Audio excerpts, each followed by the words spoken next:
1600 കോടിയുടെ Chinese loan app തട്ടിപ്പിന്റെ മുഖ്യ സൂത്രധാരൻ സിംഗപ്പൂർ പൗരനെന്ന് എൻഫോഴ്സ്മെന്റ് ഡയറക്ടറേറ്റ്. മുസ്തഫ കമാൽ എന്നയാളാണ് തട്ടിപ്പ് ശൃംഖലയെ നിയന്ത്രിച്ചിരുന്നത്. തട്ടിപ്പിലെ കമ്മീഷൻ തുക പ്രതികളായ വർഗീസും സയ്യിദ് മുഹമ്മദും ബിസിനസ്സിൽ മുടക്കി എന്നുമാണ് ED കണ്ടെത്തൽ. YS അഭിനന്ദ് വിശദാംശങ്ങളുമായി. അഭിനന്ദ്, എന്തൊക്കെയാണ് ഇതിൽ ED കണ്ടെത്തിയിട്ടുള്ളത്? കൂടുതൽ പേർ ഈ ശൃംഖലയിൽ എന്നുള്ളത് ഉണ്ടോ?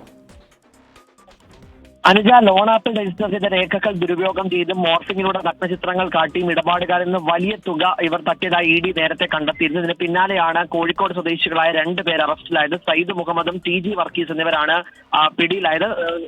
അതുപോലെ തന്നെ തമിഴ്നാട്ടുകാരായ കാഞ്ചീപുരം സ്വദേശികളായ 4 പേരെയും പിടിയിലായിരിക്കുന്നതിന് പിന്നാലെയാണ് ഇപ്പോൾ ED വ്യക്തമാക്കുന്നത് മുഖ്യ സൂത്രധാരൻ സിംഗപ്പൂർ പൗരൻ എന്ന നിലയിലേക്ക് എത്തിയിരിക്കുന്നത് മുസ്തഫ കമൽ എന്നയാളാണ് ശൃംഖലയെ നിയന്ത്രിച്ചിരുന്നതെന്ന് ED കണ്ടെത്തിയിരിക്കുകയാണ്.